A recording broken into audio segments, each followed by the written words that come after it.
Olá a todos! Hoje viemos com a parte 2 do especial dos animes do João, que se você não viu o último episódio, provavelmente já tá aí. Ele saiu às 6 horas agora do dia 5.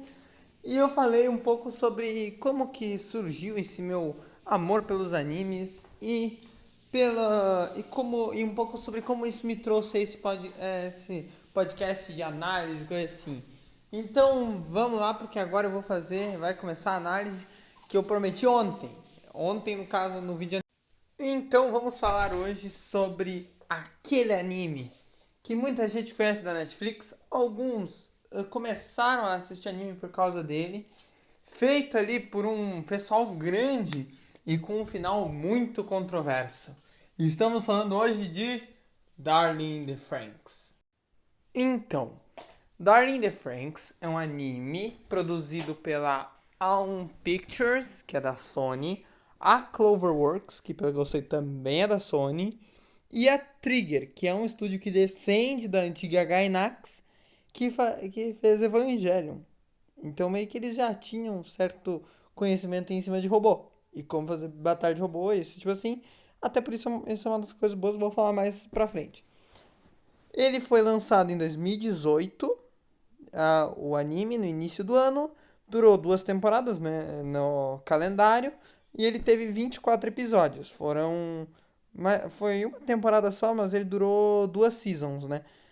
Ele teve um mangá que foi produzido ao longo do anime e continuou até o início de 2020, que tem o mesmo nome e tem acho que 60, 70 capítulos. Ele é curtinho, é um mangá curtinho. Eles resumiram bem, eu gostei bastante.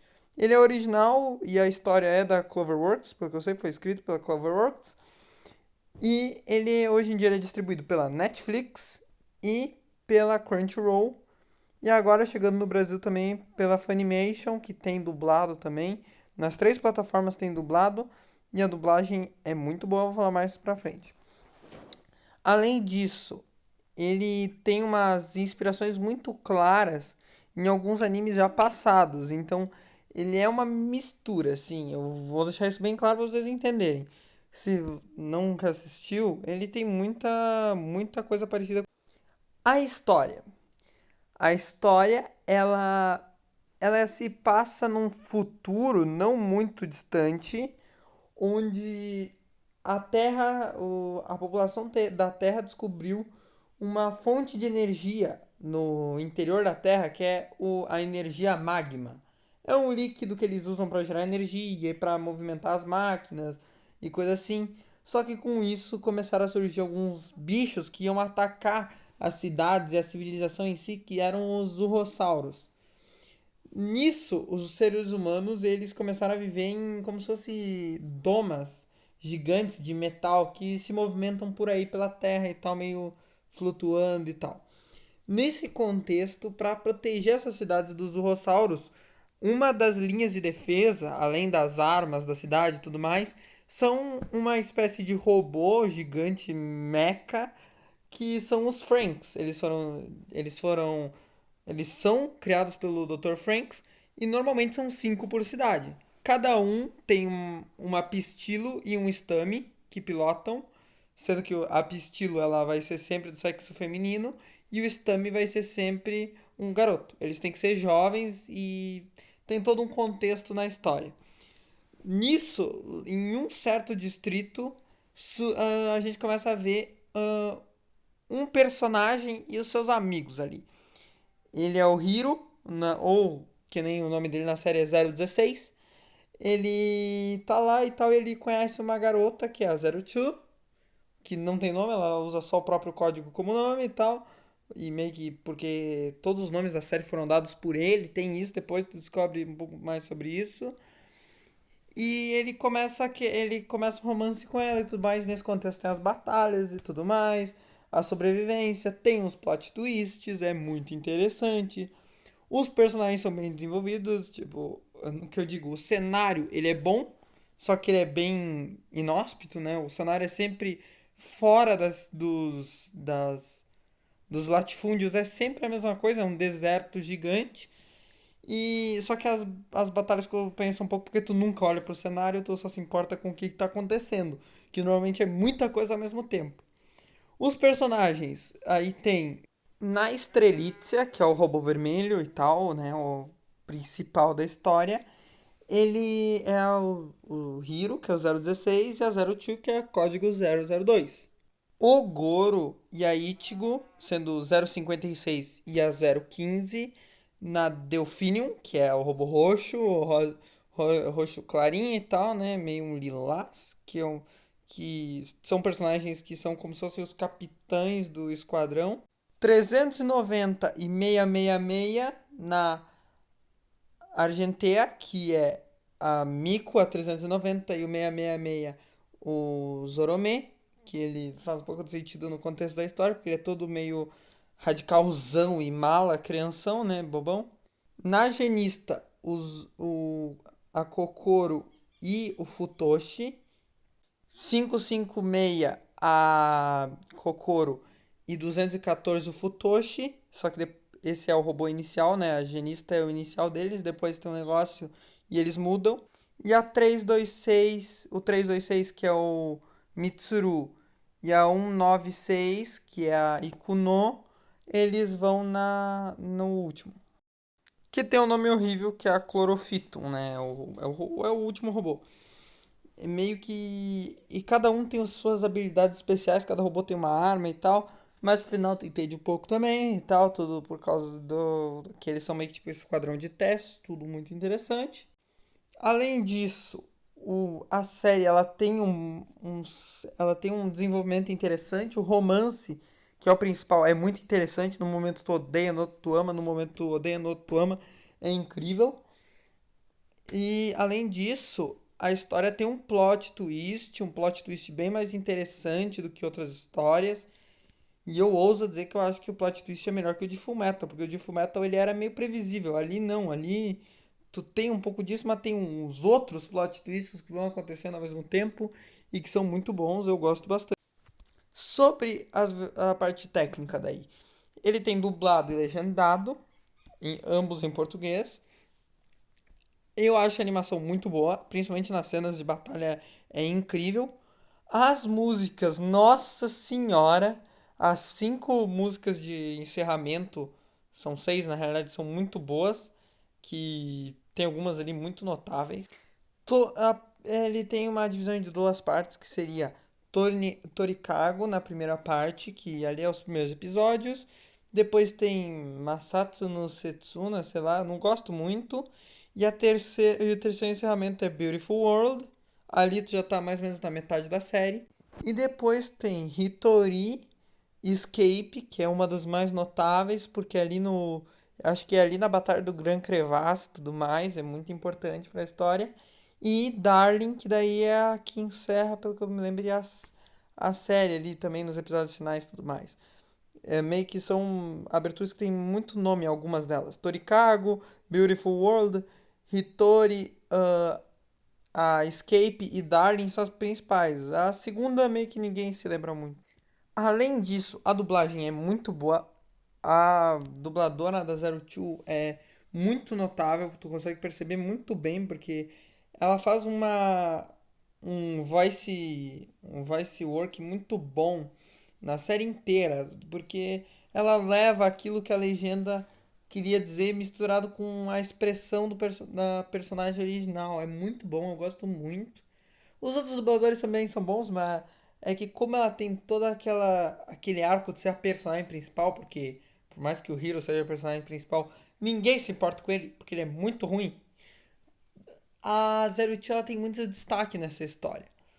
E, né, eu vou falar mais pra frente sobre o final, provavelmente, porque, né, é uma coisa muito falada sobre o final dessa. A minha avaliação, eu gosto bastante da Darling, porque pra mim ele começou tudo, mas não é só isso. A história dele é muito boa, muito cativante. Eu gosto bastante dela ao longo da série, ela vai se desenvolvendo muito bem. Ela começa num ponto e termina no outro, só que daí, né, tem uma certa queda ali no meio, ali um pouquinho depois do meio. E eu não considero uma série filler. Tem gente que fala que os episódios ali 10, 12 até o final são fillers, mas eu não acho porque eles dão muito contexto da história. Eles se tornam mais lentos, só que eles contextualizam muito bem a história.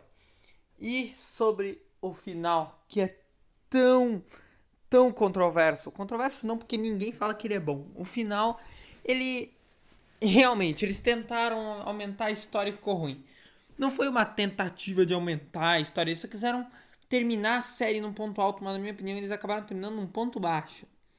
Eu não vou falar muito, porque esse aí não é um spoiler muito complicado de se lidar, mas não é um final aberto que nem todo mundo fala. Ele é um final que acabou e eu pelo menos percebi que acabou e terminou, tipo, terminou e a história continuou, só que foi ruim, foi ruim. O mangá melhorou bastante, o mangá cortou muito do que os fãs não gostaram no anime, eles cortaram no mangá.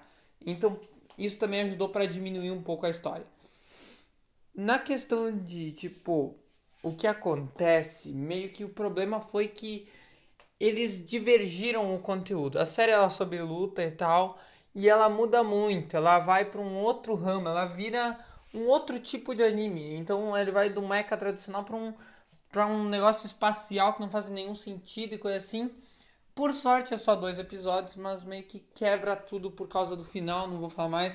Mas os últimos 10 minutos, eles têm um simbolismo muito bom. Podia terminar de uma forma incrível, ainda assim, além deles terem errado, eles podiam ter consertado, mas não. Eles foram lá e pioraram ainda mais o final nos últimos 10 minutos. Porque a série estava tomando um rumo, por mais que não seja o melhor, ele tava num caminho até que interessante, mas o que deixa muita gente brava, na realidade, é a cena final. A cena final é uma coisa que quebra muita gente porque quebra a expectativa. E é uma coisa que é ruim nesse sentido. Tu gosta de quando quebra a expectativa? Que tipo, nossa, mas não quebra a expectativa inútil. Ali, tu tinha uma expectativa incrível e ele vai pra uma. Ele tem um final que não faz sentido nenhum. Na história, tem gente que defende, poucas pessoas ainda bem, porque o final é muito ruim. Se eles fizessem um filme corrigindo o final, eu ia adorar. Porque o único problema dessa série, o único problema grande, sério, crítico, foi o final.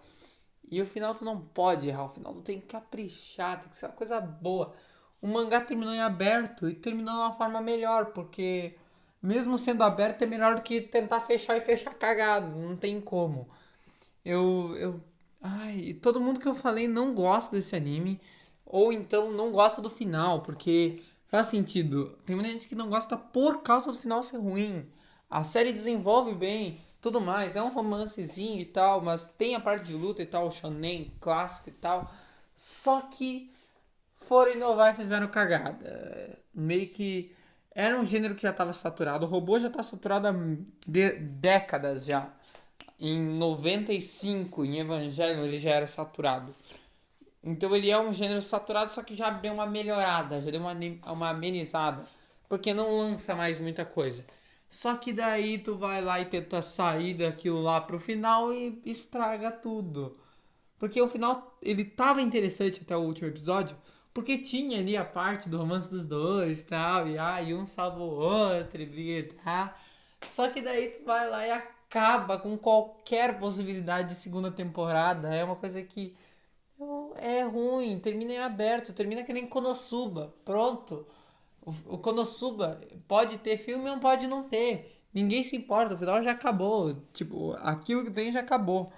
Então, isso foi desde a primeira temporada. Eles fizeram a primeira temporada, não sabiam se eu fazer a segunda, só que foi bem, fizeram a segunda. Mas o final da primeira já tava lá. E tal. Podiam ter feito. Ai, Darling in the Franxx é uma série que me decepciona muito com aquele final. Eu em breve vou olhar de novo, porque por mais que o final seja ruim, o resto da série em geral eu amo. Nossa, eu tenho. Não tá no melhor, porque ainda tem alguns pra mim falar. Provavelmente esse fim de semana eu vou começar a falar sobre mais alguns. Porque essa semana eu vou fazer um especial, vou falar mais sobre 2 animes ainda. Mas. Ai. Darling in the Franxx é um anime que. Como anime, ele foi bom pra mim começar, porque tu não começa com uma coisa incrível. Então, qualquer coisa que vier tu já acha mais ou menos bom, entende? Se tu começar com uma coisa muito boa, a tendência é tu se decepcionar com os próximos. Então, como eu comecei com uma coisa bem mais ou menos e dei uma melhoradinha de leve, sendo que não foi tão melhor, porque o Darling in the Franxx é melhor que Cells at Work, eu meio que não me frustrei com tanto com Cells at Work, depois com o Evangelho, coisa assim, porque eu já tinha visto coisa mais ou menos, assim, um final pior. Aquele final não tem como pior, não tem como fazer um anime com um final tão ruim quanto aquilo. Aquilo lá é um final horrível. Eu não vou falar nada, espero que vocês não falem nada sobre o final nos comentários para não dar spoiler, porque eu não quero que esse canal tenha alerta de spoiler, eu quero que ele seja spoiler free. Eu gosto disso porque daí qualquer um pode assistir, eu tenho muito problema com assistir coisa que tem spoiler, então eu sei que é ruim. Então, se tiver spoiler algum dia, se eu fizer episódio de história, eu vou deixar bem claro que ele vai ter spoiler do final, coisa assim. E provavelmente isso vai acontecer com algumas séries, tipo Fullmetal, que eu quero fazer meio que destrinchando a história dele, e de Evangelion, porque eu quero falar lá também sobre a história separado. Então, provavelmente vai ter o episódio de análise mais ou com spoiler, que vai ser só sobre a história, que daí é pra quem já olhou. Eu acho que esse vídeo tá bom. Eu espero que vocês tenham gostado. Então, se tiver alguma sugestão, algum anime, alguma coisa assim, algum aí, manda nos comentários. Se eu gostar, eu vou atrás e leio, eu assisto, ou o que for. Já tô quase terminando o volume 2 de Death Note. Terminando? Não, tô na metade e tal, mas em 2 dias eu termino, eu acho. Então, provavelmente no próximo mês ou no outro, talvez venha ter análise de Death Note, porque é uma história que eu tô gostando bastante. Eu pretendo ainda ler mais algumas coisas. Só deixando uma nota aqui, eu já upei esse vídeo uma vez, eu upei ele às 6 horas, não, 7h30. Na realidade, 2 minutos antes dele ir ao público, eu recebi uma notificação de direitos autorais que a Sony me mandou por causa que eu usei Kiss of Death, a música da Mika Nakashima, logo depois do momento em que eu falo que é o episódio sobre Darling in the Franxx. Eu coloquei a música, fui lá e tomei o copyright. Então eu vou tirar ela. Se eles bloquearem meu vídeo de novo, eu vou tirar a thumb também. Então, se o vídeo estiver sem thumb, saiba que é por causa disso. Eu fiquei muito bravo com isso, porque eu não tô fazendo pra difamar a história, não tô fazendo pra nada. Eu tô aqui, na realidade, anunciando a série deles, que nem muita gente por aí que faz vídeo, mas tu não pode pôr uma música pra mostrar e tal. E as músicas de Arlene Frank são incríveis. Eu acho que eu vou até deixar aqui nos comentários uma lista com as aberturas e tudo mais, tal, a versão de televisão de 1 minuto, mas porque a Sony me bloqueou, mas eu não vou tirar, não vou desistir desse vídeo, porque é uma série que foi muito importante pra mim, eu gostei muito, então eu vou manter o vídeo. Eu só deixo isso bem claro que para que vocês saibam o que aconteceu. Eu tô bem bravo com a Sony, com o YouTube, essa política, porque eu abri lá o que eu podia fazer, né? Eu perguntei pra eles falaram, bloqueou o conteúdo no mundo inteiro. Daí eu falei, eu usei um clipe numa empresa. Eles falaram, então, se fudeu, não tem o que fazer. Tu se lascou, o problema é seu, meu irmão. Refaz aí, apaga o vídeo. Tu não tem nem como pedir pra eles conferirem. Então, velho, eu tô bem triste com isso. Isso mostra como o sistema do YouTube é quebrado. Eu botei 1 minuto de música num vídeo que tinha 20 minutos. Então, por causa de 1 minuto, eles não só pegaram a monetização do meu vídeo ou qualquer coisa do gênero que podia ter gerado, como eles bloquearam meu vídeo no mundo inteiro. Que é a medida, uma das mais severas do YouTube, apenas atrás de tu tomar um processo jurídico, que vai saber, né? Mas, meu Deus, eu tô. Principalmente por causa do meu número de views e de inscritos, é muito pequeno pra uma coisa tão grande. Então, é uma coisa que tu mata uma barata com uma bazuca, não faz sentido. Se eles tivessem mandado um aviso de direitos autorais, eu podia derrubar o vídeo tranquilamente. Mas não, eles foram lá e fizeram o meio mais difícil, que é literalmente derrubar o vídeo por si só, sem precisar de mim. Me deixou meio bravo. Eu vou tomar mais cuidado com música da próxima vez, porque dá muito trabalho fazer isso. Eu vou ter que re-renderizar o vídeo, reupar, e só esse negócio de reupar um vídeo desses. Esse vídeo tem mais ou menos 2, 3 gigas, ou seja, Pra mim upar com a minha internet, que é mais ou menos, eu vou ficar umas 2, 3 horas pra upar. Então eu vou tentar upar ele ainda hoje, porque né, é um dia importante pra mim.